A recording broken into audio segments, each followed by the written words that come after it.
Hey guys, how you doing? My name's Johnny Berba. I'm really excited about this new YouTube channel. So let me ask you a question. And by the way, if you like my YouTube channel and you're getting a lot of value from it, please hit the subscribe button. So let me ask you a question. Do you get really uncomfortable around people?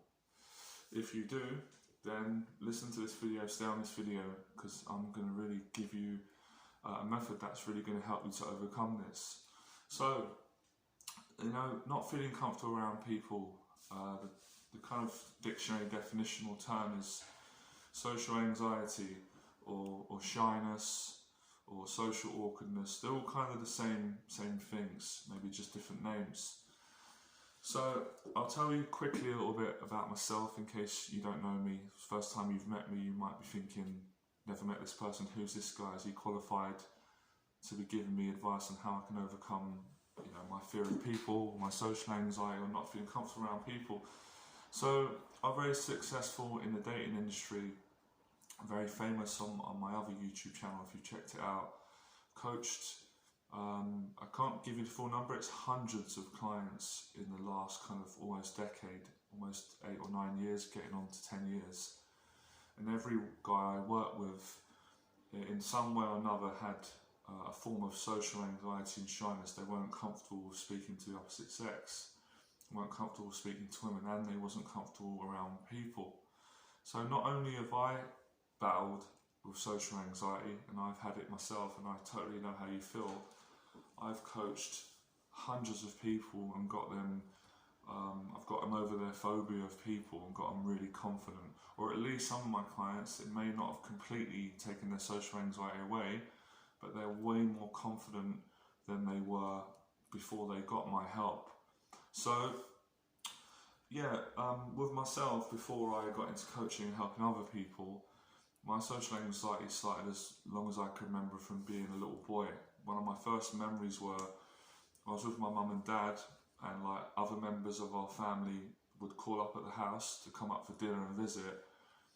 I remember my heart would start pounding, and I always didn't understand why I was feeling like that. Like, why am I getting so scared and nervous? Because my other family members are coming up who I really love and like, and they really like me and I get along with them. What's there to be scared of? But I didn't really understand back then. I was a young kid, and I remember when the doorbell would go, I'd be like breathing heavy and panicking, thinking about where am I going to sit, how am I going to put my hands, what am I going to say when they come up. I just started feeling really worried about being judged and coming across strange, and I remember really being worried about making eye contact. So you might be going through some of these things, that's why you come onto my video. You might be thinking you're the only one going through this. You might even be thinking that you're a bit weird. You kind of question yourself, like, this is what I was going through as well. So when they would come up at the start, as soon as kind of like, my mum would kind of like say, oh, Jonathan's in the room, which is myself, Johnny, short for Jonathan. I wouldn't want to make eye contact as a young boy around, like 10, 11, 12 with my 13 teens. I had this fear of looking people in the eye, because I was like, if I look them in the eye, they're gonna see how uncomfortable I am, and they're gonna judge me. They're gonna think that I'm weird, or I don't want them to think that I'm thinking bad things towards them. So there's a lot of worry about, existing family members thinking that I think bad about them, and I'm worried that they think bad about me, and they're gonna think I'm really strange or I'm acting strange. So a lot of the paranoia and the panic come from these feelings of social anxiety and really struggling with eye contact. Plus, I used to stutter sometimes or stammer. When I'd get nervous, I'd be like, I'd stumble over my words, and I'd feel really, really embarrassed, extremely embarrassed. I just would hate myself in those situations. I would really hate feeling like that. I was like, just wanting to avoid it. So that's my first early memories. To add to those memories, I remember going to school and being in the back of the classroom, and the teacher would do like a reading every week or every couple of weeks, and then they'd say, we're going to pick a couple of people out to come up and read at the front of the class. And I was terrified. I remember I'd sit at the back of the class and I would like hide. I would sit like that and try and put my head down, because I didn't want the teacher to make eye contact with me in the classroom and say, can you come up? Because I've got a traumatic memory since years ago now of coming up to the front of the class, trying to read, and paralysed with anxiety. I couldn't get my words out. and all the kids started laughing at me, and that's kind of like, that affected me. And then now we're moving into with girls and dating. So after being uncomfortable with some family members, and then after being uncomfortable with the public speaking at school, it creeped into my, kind of like my dating life as a young guy, like any healthy young guy. I wanted to get a girlfriend, wanted to fall in love. There was quite a few girls at school that I liked. I thought some of them might have liked me, but because of the fear of getting anxious in social situations, I would either avoid any social situation that I thought would bring up my anxiety, and that ended up causing me a lot of loneliness and feelings of isolation, and just getting more and more socially anxious. So that's my story with it. I don't want to go on too long and bore you with it. Now, when it comes to working with clients, I've seen all the different types of fears. I've had clients that are extremely anxious, with me, with everyone. They can't make eye contact, and I've built them up, got them confident. I've had clients who are more in the middle. Some situations trigger them, like public speaking or asking a girl out. But anyway, I just want to make you understand I am qualified because of having it, getting over it, and then helping other people to get over it. So what I'm going to tell you in this video, probably not many people are going to tell you this online, because I haven't seen too many people talk about it in this way. It is not an easy thing to overcome, and it's definitely very uncomfortable. But before you feel negative or like, I'm losing hope, I thought this guy was going to give me something. No, honestly, that doesn't mean you can't be it. You can have a great social life. You can get very confident with people and comfortable. What I found is the only practice that worked among so many that I tried, like positive thinking, that helped a little bit, but didn't fully help. The only real thing that helps to get more comfortable around people, and for you to get more comfortable with eye contact and talking to people in social situations, whether that's for guys wanting to ask a girl out of school or university, or in any social situation, or around family or work life or business life, doesn't really matter where it is or what scenario, the method is the same. You have to basically do what's called in psychology exposure therapy. Exposure therapy is when you keep putting yourself in social situations that are going to make you anxious and nervous. So for example, if you're a person that struggles to hold eye contact with people, the only way to overcome that would be to keep practicing eye contact in situations where maybe you're avoiding them. So I know a lot of people on the London Underground or the train. Have you noticed, if you're living in London, I know this video goes all around the world, a lot of people will avoid eye contact. They'll be like that on the train. Now, I'm not telling you to stare at people long, because that's strange, that's too intense. But you just have to get used to not holding it. You can have breaks, but you don't want to be looking down all the time. So things like when you go into the shop with shopkeepers or restaurants, or at some point everyone has to go into a shop. You have to go into a shop. You want to practice, just start making eye contact with the shopkeeper and just learning.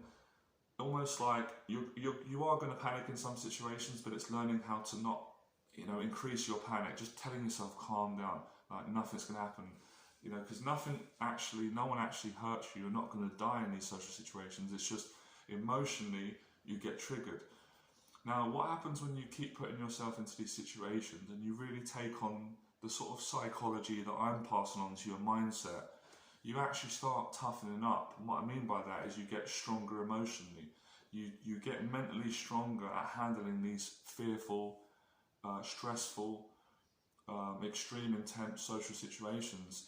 And the more you put yourself in these social situations, the more social confidence you start building, 100%, and the more desensitized you become to your anxiety triggers. So your anxiety triggers start to go down, your confidence starts to go up. But I'm going to be honest with you, you have to put a lot of practice in. It's not something, if you've got bad social anxiety,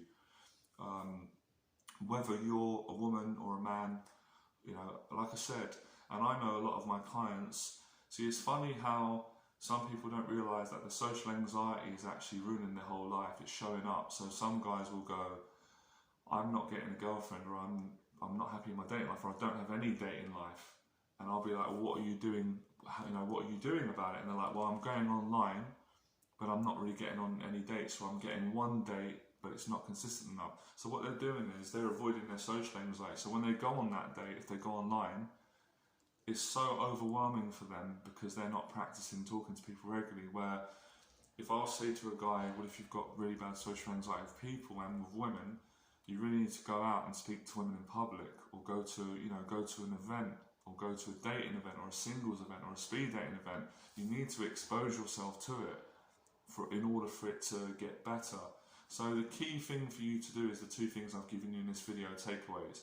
You've got to change the way that you think about your anxiety and your emotional discomfort, and you've actually got to choose to put yourself in those situations that you know are going to trigger anxiety. So you're almost practicing, an uncomfortable emotion. That's actually on point. So I promise you, you do that, and I know how much confidence this has given me, and I've seen it transform my clients. Not just even when I was just dating coaching, but I've helped people actually that were in relationships and they weren't looking to date anyone else. It was more about getting more comfortable with people at work. I've had clients say to me, after applying your teaching or taking your 6 weeks program, I am so much more confident. Some people have said my clients said they've completely got rid of anxiety. For me personally, my relationship with social anxiety was always a bit different. In most cases, I never fully got rid of it, but I really reduced it down to a point where it wasn't stopping me from being comfortable and confident and expressive around people. And sometimes it would come back. So you might have a relationship, and that's still fine, where you get rid of the majority of your social anxiety, but every now and then you get little triggers, but then you know how to deal with it. The main key thing I want to give people is I want to give them hope that they can get control over their social anxiety, and then they can have a completely good social life, and then you can be successful in your business, you can be comfortable with your family or public speaking. You can basically go into any social environment or any career that you want, or any dating and relationship you want to pursue, being a confident person. And even things like doing video blogs. I'm really comfortable and confident doing these now because I've been doing these for about 8 years.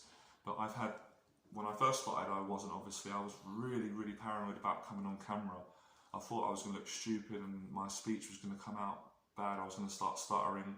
You guys or girls who was watching me online would be judging me, thinking these guys terrible. But I overcome that through practice. So the key is practice, alright? So I hope you enjoyed this video. I didn't want to keep it too long. I've gone over a bit over the time because I'm passionate about this.